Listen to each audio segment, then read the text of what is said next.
গাউসুল আজম বড় পীর সাহেব রহমতুল্লাহ আলাইহির নাম তো সবাই জানে, যিনি কাদেরিয়া তরিকার ইমাম। ওনাকে একটা লোক জিজ্ঞাসা করলো, হুজুর আপনি কি গাউসুল আজম? বললেন হ্যাঁ আমি গাউসুল আজম। তারপরে জিজ্ঞাসা করলো, আপনি কি কুতুবুল আলম? বললেন হ্যাঁ আমি কুতুবুল আলম। আপনি কি মুজাদ্দিদুজ্জামান? হ্যাঁ আমি মুজাদ্দিদুজ্জামান। সুলতান আরিফিন? সুলতান আরিফিন। 4টা প্রশ্ন করছে একটা লোক। উনি প্রত্যেক বললেন হ্যাঁ আমি এটাই। লোকটা থেমে গেল।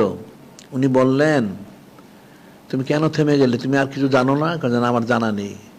তুমি বললেন আমার মর্যাদা তুমি জানো? ওরাউলরা ওরাউলরা ওরাউলা, তার উপরে তার উপরে তার উপরে আমি অনেক বড় অলি আল্লাহ, নবী রাসূল হওয়া ছাড়া অনেক বড় অলি আল্লাহ। উনি নিজে স্বীকার করেছেন, বলেছেন। কিন্তু ওনার যখন ইন্তেকালের সময় হলো, ওনার যখন ইন্তেকালের সময় হলো, মনোযোগ শুনবে, তখন ওনার ইস্তেঞ্জা মোবারকের সাথে রক্ত যেতে থাকলো। ইস্তেঞ্জা মোবারক, ছোট ইস্তেঞ্জা মোবারকে রক্ত যেতে থাকলো। যখন রক্ত যেতে থাকলো উনি অসুস্থ হয়ে গেলেন। ওনার যারা মুরিদ মোতাকেদ ছিল তারা বলল, হুজুর আমরা আপনার চিকিৎসা করাই। উনি না, চিকিৎসা করে লাভ হবে না।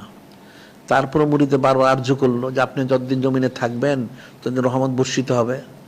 ঠিক আছে, উনি অনুমতি দিলেন। ওনার সেই ইস্তেঞ্জা নিয়ে গেল এক বিধর্মী ডাক্তার। এটা মুখতালিফ বর্ণনা, কেউ খ্রিস্টান বলছে, কেউ ইহুদি বলেছে।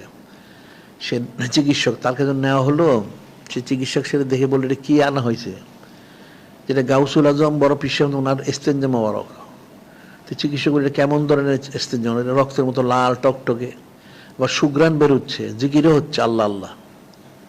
তখন সেই চিকিৎসক বললো যে সত্যি এটা গাউসুল আজম বড় পীর সাহেব ওনার ইস্তেঞ্জা হয়ে থাকে, তাহলে এক কাজ করুন, আপনার এখানে 400 বিধর্মী আছে, এদিকে তবা করেন, ইমান দেন, আগে তবা করে ইমানদার বানিয়ে দেন, এরপর আমি চিকিৎসা করব। তারা ইমানদার হইল, ওনার ইস্তেঞ্জা দেখে তারা ইমানদার হয়ে গেল। এরপর সেই চিকিৎসক বললো যে আমাকে নিয়ে যান বড় পীর সাহেব ওনার দরবার শরীফে। তাকে আনা হলো।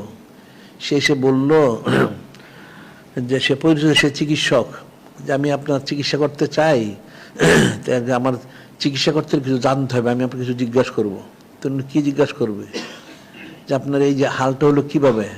তুমি বললেন তুমি তো বুঝবে না, তুমি নূতন মুসলমান, তুমি তো এটা বুঝবে না। তো ওনার যারা মুরিদ মোতাকাত ওনারা বললেন, হুজুর কি কারণ? উনি বললেন, কারণ হচ্ছে যিনি খলিক, যিনি মালিক, যিনি আল্লাহ পাক, ওনার একখানা আয়াত শরীফ আমি ফিকির করেছি। ফিকির করার কারণে আমার ভিতরে যা কিছু আছে, কলিজা গুদা সব রক্ত হয়ে গেছে।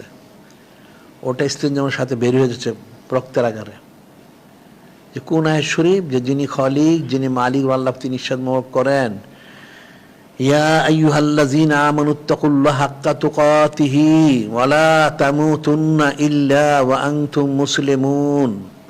যিনি খলিক, যিনি মালিক, যিনি আল্লাহ, তিনি ইরশাদ করেন, হে ঈমানদাররা, তোমরা যিনি খলিক, যিনি মালিক মহল্লা, ওনাকে ভয় করো, ভয় করো। ওয়া লা তামুতুন্না ইল্লা ওয়া আনতুম মুসলিমুন। ইন্তেকাল করো না মুসলমান না হয়ে। মনোযোগ দিয়ে শুনবে, তোমরা মুসলমান না হয়ে ইন্তেকাল করো না। তিনি বলেন গাউসুল আজম, উনি গাউসুল আজম, কুতুবুল আলম, মুজাদ্দিদুজ্জামান, সুলতান, অনেক বড় মর্যাদা। উনি বলতেছেন আমার এখন ভয় হচ্ছে, আমি কি মুসলমান হইতে পেরেছি না পারি নাই, এই বয়স আমার তছনছ হয়ে গেছে। উনি গাউসুল আজম, উনি কুতুবুল আলম, উনি মুজাদ্দিদুজ্জামান, সুলতান আরিফিন, অনেক বড় ওলি আল্লাহ। এখন ইন্তেকালের সময় বলতেছেন আমি কি মুসলমান হইতে পেরেছি না পারি নাই। তার অর্থটা কি? তাহলে কি তোমরা মুসলমান হয়েছ? এখন ওনার সব তছনছ হয়ে গেল। কাজে প্রত্যেকটা ব্যক্তিকে খালেস মুসলমান হইতে হবে। এরপর কিন্তু তিনি ইন্তেকাল করলেন। এই যে বিষয়টা, এটা ফিকিরের বিষয়। প্রত্যেককে মুসলমান, আলা তামুতুন্না ইল্লা ওয়া আনতুম মুসলিমুন, যে তোমরা ইন্তেকাল করো না মুসলমান না হয়ে। ইন্তেকাল না করে কেউ থাকতে পারবে না। কুল্লু নাফসিন যায়কাতুল মউত, আল্লাহ বলে দিয়েছেন প্রত্যেককে ইন্তেকাল করতে হবে। এখন যদি সে মুসলমান ইন্তেকাল করতে পারে, তার জন্য কামিয়ান, তার জন্য জাহান্নাম ওয়াজিব। বিষয়টা কিন্তু অনেক কঠিন। ওয়ালা বাদাদ দুনিয়া দারুন ইল্লাল জান্নাতুন নার। মৃত্যুর পরে রাজামন্দি সন্তুষ্ট হাসিল করার ব্যবস্থা নেই। হয় তুমি বেহেশতে যাবে যদি নেককার হও, অন্য তোমাকে জাহান্নামে যেতে হবে, নাউজুবিল্লাহ। এখন তুমি দুনিয়ার জন্য সব করলে, তোমার সময় নেই, সোহবত ইখতিয়ার করার সময় নেই, নেক কাজ করার সময় নেই, আবার কিতাবাদি কেনার জন্য পয়সা নেই, সংসারের খরচ সব করলে, কিন্তু মৃত্যুর পর কি করবে? যখন আযাব গজব শুরু হয় তখন যদি বড় আমার পয়সা নেই, টাকা ছিল না, তখন কি এটা মানবে? কেউ মানবে না। আযাব গজব কিন্তু একটার পর একটা হবে। যে দুনিয়া যেমন তুমি সুখ শান্তি চাও, তুমি পরকালে সুখ শান্তির জন্য কোশিশ করো। তাইলে নিজেকে আমল শুদ্ধ করতে হবে।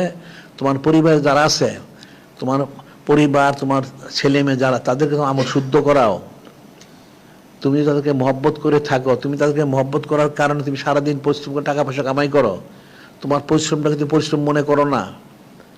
তোমার পরিবার, তোমার সন্তানদের সুখ শান্তি দেখলে তোমার পরিশ্রমের কষ্টটা দূর হয়ে যায়। যদি তাই হয়, তাহলে তোমার মৃত্যুর পরে কি ফয়সালা হবে? তাহলে মৃত্যুর পরে তাদেরকে যাতে তার সুখ শান্তি পায় সেই ব্যবস্থাটা করো, তুমিও যেন সুখ শান্তি পাও। মানুষ বয়াত হয় কেন? বয়াত হয় আল্লাহ আল্লাহ হওয়ার জন্য, রেজামন্দি সন্তুষ্ট হাসিলের লক্ষ্যে। এই জন্য যিনি খালিক, যিনি মালিক আল্লাহ, তিনি বলেন আল্লাহু ওয়া রাসূলুহু আহাক্কু আইরুদুহু ইন কানু মুমিনিন। যিনি খালিক, যিনি মালিক আল্লাহ, তিনি নিঃশ্বাস করেন যদি তারা ইমানদার হয়ে থাকে, মুমিন হয়ে থাকে, তাদের দায়িত্ব হলো, কর্তব্য হলো, তারা যেন যিনি খালিক, যিনি মালিক আল্লাহ পাক, যিনি নূরে মুজাসসাম হাবিবুল্লাহ হুজুর পাক সাল্লাল্লাহু আলাইহি ওয়াসাল্লাম, ওনাদেরকে যেন সন্তুষ্ট করে। ওনারাই সন্তুষ্ট পাওয়ার সবচেয়ে বেশি হকদার। তাহলে তুমি নাজাত পাবে, অন্যথা কোনোদিন নাজাত তো তুমি পাবে না। নিজের আমল শুদ্ধ করতে হবে, পরিবারের আমল শুদ্ধ করাইতে হবে, ছেলে মেয়েদের আমল শুদ্ধ করাইতে হবে, তারপরে তোমার নাতি নাত করতে থাকলে তাদের আমল শুদ্ধ করাইতে হবে। অন্যান্য তোমাকে জবাবদিহি করতে হবে। তুমি জবাবদিহিতে কিন্তু বাঁচতে পারবে না। তুমি যতই চুচারে কিলোকাল করো, তুমি কিন্তু বাঁচতে পারবে না। এই জন্য তোমাকে আগের থেকে নিজেকে ইসলামের কোশিশ করো, তোমার সন্তান আর